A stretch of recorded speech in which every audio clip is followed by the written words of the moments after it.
Let me start off by saying, I'm aware how hard it is to write a story, especially when using pre-existing storyline that already has characters that's been around for a good number of years, that have developed a loyal following. For those who haven't seen my other videos, I rewrite stories that a majority of people have issues with, but I don't do it out of disrespect. I just simply give an alternative version than what was given to the public. With that being said, I read the controversial comic I Am Not Starfire, and yes, this coming-of-age story and its characters are very basic, which isn't necessarily a bad thing. Every story has a basic concept that's already been done, but it's how it's executed that makes it special. Unfortunately, there is no real depth with this very simple premise, but had it been given extra panels to explore the world and its characters, it could have been special. I'm not a big fan of the art style. It makes the comic come off as if it was specifically targeted for 13 and under, but the explicit language suggests 15 and up. Which brings me to the actual writing. I'm aware how teenagers talk. I was a teenager once, but listening to a conversation between teenagers and having to read it are very different experiences, and I did not enjoy having the word like repeated multiple times. It took me out of the story. Something else that seems to be an issue is Starfire's dialogue. Her speech is similar to the one used in the Teen Titans Go TV show. I don't have too much of an issue with it, except it can be tedious at times. With that out of the way, let's get started. I don't have any issues with the first couple of panels, but there is something I'd like to address. After Mandy finishes her dinner, she grabs a box of cookies and goes to her room. This behavior somewhat occurs again later in the story after she has pizza with a friend and then goes home. She starts to compulsively eat the appetizer Starfire made for her date. That behavior comes off as if she has a eating disorder, especially when she's around Starfire. I don't know if this was intentional, but I don't think it's necessary since it wasn't addressed in the comic. Another thing I have an issue with is when Mandy says she hasn't liked how I looked since I was 12. It never gives us any content on what she means by that. Does Mandy mean her weight or her dark attire? And because Mandy states that they don't talk about it, does that mean the last time they did talk about it, it ended disastrously? If I was to redo this panel, I would want Starfire to start a conversation with Mandy about the damaging effects of hair dye. But Mandy doesn't want to hear it, so she scarfs down her food and goes to her room. The next change I would make is when Mandy is over at Claire's house and they start talking about the SATs. When it shows the flashback of Mandy taking the test, I think that would have been a great starting point at hinting that Mandy is, spoiler, getting her powers. The panel does a great job on showing how Mandy is unable to concentrate because she is very much aware of everything around her, and I think it would have helped if it showed her palms getting hot and sweating, which freaks her out and leads her to walk out. When Claire addresses her about it and asks how her mom feels about it, Mandy responds by saying, "Are you one of those secret Titan groupies?" Claire is a stereotypical good person but bad friends. In the comic, Claire's friends are not very nice to Mandy, and Claire sees it happening but chooses to do nothing. She kind of apologizes for it later, but uses excuses which takes away from the apology. Anyway, the change I made hints to Claire that because of who Mandy's mother is, it's a sensitive subject for her and doesn't want to make Mandy uncomfortable. The change also gives content to the future conflict that her and Mandy are going to have further in the story. When Mandy leaves and it shows someone following her, this is where I felt the need to drastically change the story. Instead of the shadowy figure being revealed near the end, I want to go ahead and show that it's Blackfire now. Mandy is at first startled by Blackfire, but as the two start talking, she slightly becomes more comfortable around her. For a niece, you're not exactly what I expected, but you're cool. Niece? You're my aunt? What, don't believe me? Why should I? I've never met you, and I've never met another Tamaranian before.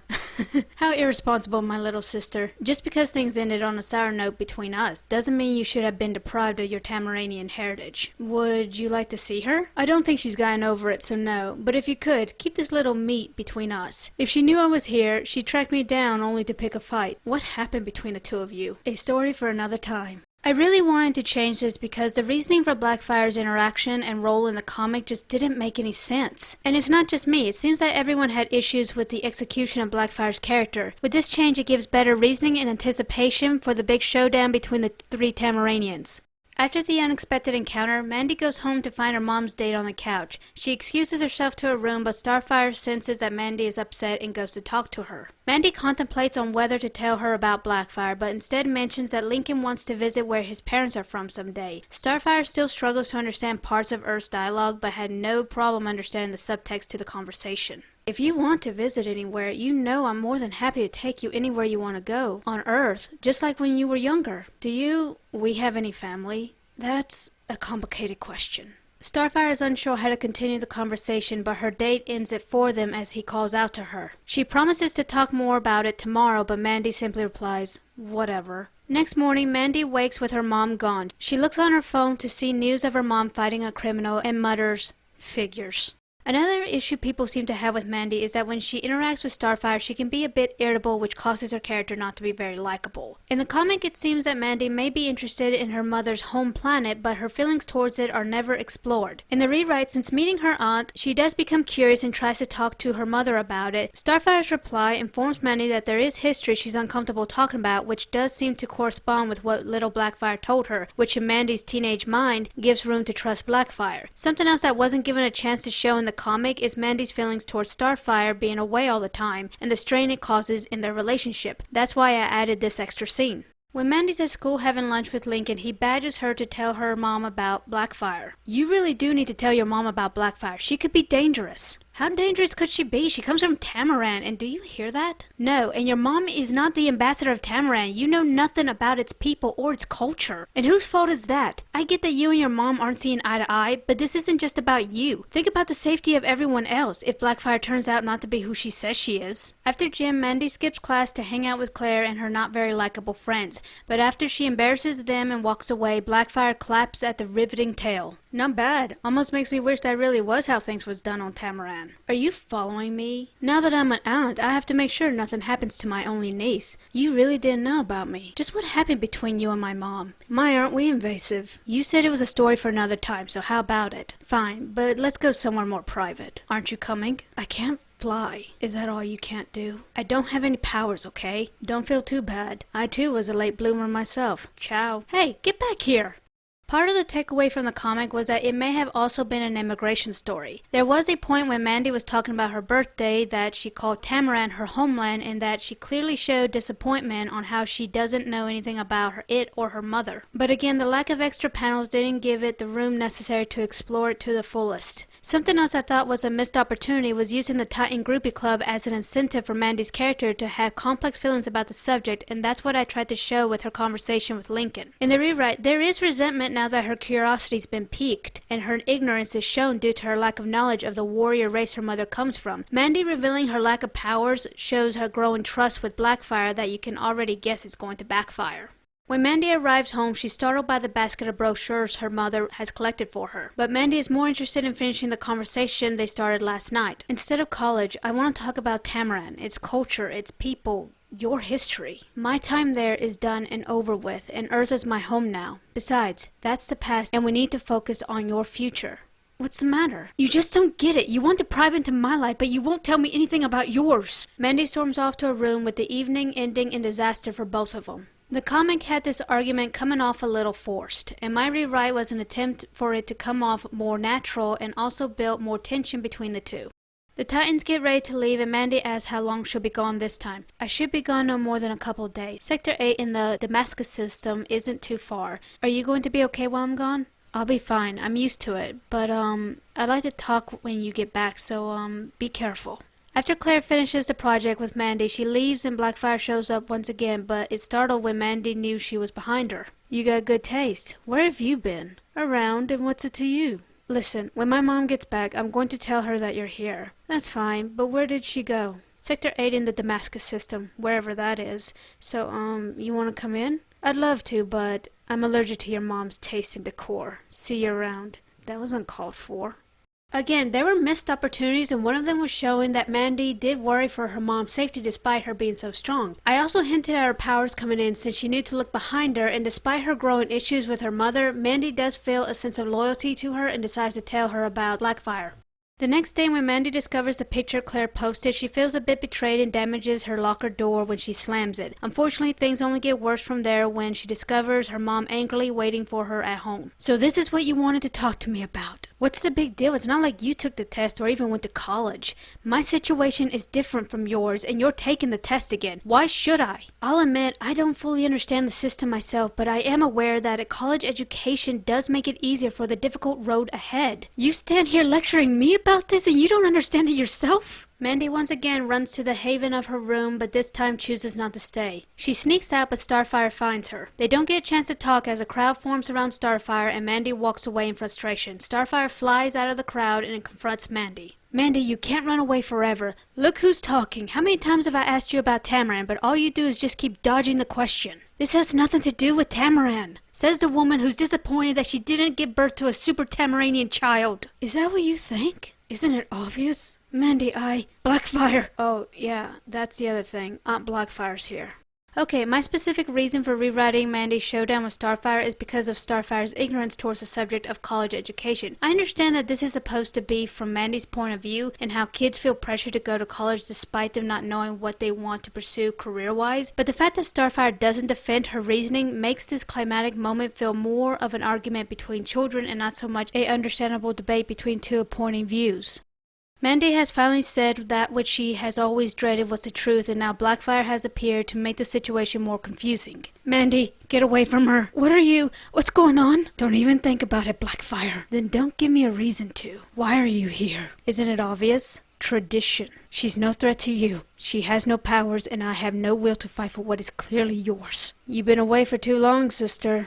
You've forgotten how much Tamaran loves its laws and traditions. I would have been more than happy to let you rot away on this backwater planet, but due to your intergalactical heroisms, word has spread of you and your offspring, which has shaken my reign due to the royal Tamaranian laws, so you know what has to happen now. She's a child. She doesn't know anything about us. Just leave her be. If that was the case, I would not be here. But the law is the law, and if I want to put an end to those annoying uprisings, my people must be reassured that nothing will tear me from my throne. Then so be it. The fight you've always wanted and I have avoided will finally come to pass. But sister, swear to me, despite the outcome, you won't hurt her. I swear. Take them to the ship. As Starfire and Mandy await their fate, it's clear that the truth needs to be told, and Starfire finally speaks of Tamaran after so many years of silence. The reason I never told you anything is because I never wanted you to bear any burdens. But because of my silence, Blackfire was able to deceive you. So she really is my aunt. And a queen? Yes.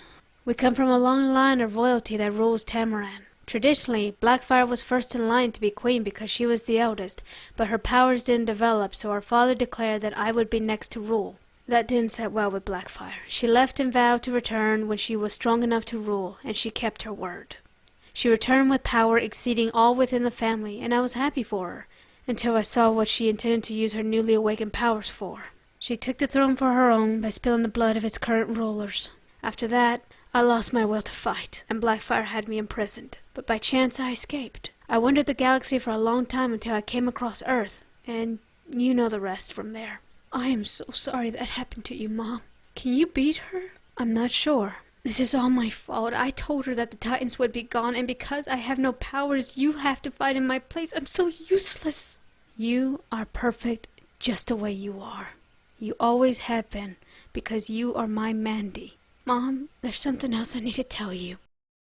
Okay, time to unpack all this. The reason for Blackfire's appearance in the comic never made coherent sense. She wanted Mandy to fight for a place on her throne, which sounds as if she wanted her to earn a spot beside her, but even when she learns that Mandy has no powers, she's still fixated on her instead of Starfire. That is the real threat. And to top it all off, Starfire surrenders herself to Blackfire, not to fight in Mandy's place, but to talk to Mandy. The way this was all worded and executed comes off rushed. I don't know if that's the case. Another thing worth mentioning is Blackfire's late powers, which was clearly used to hint at Mandy's soon-to-be awakened powers. But again, they could have done that better. And more specifically, there was significantly missed opportunities that I will explain later. When rewriting Blackfire's reasoning for coming to Earth, I wanted to also give insight as to what kind of ruler she is, since the comic gives no indication of any of that, and how I perceived to do this was to use what I knew about their species to fill in the gaps. Tamaranians are an alien warrior race that are governed by a monarch, which gives off the sense of traditional beliefs. But due to their warrior lineage, it's safe to assume that there are those that value power above all else, which Blackfire exploits in another way in the rewrite, but it also explains how she had the numbers to start a rebellion and win. One more thing I want to address. When Mandy and Starfire are imprisoned and have no choice but to talk, near the end in the comic, Mandy is being hard on herself for not having powers, and Starfire replies that it could still happen. I get that this is supposed to be that you can become anything you want speech, but that wasn't needed here. What Mandy needed was reassurance that she is enough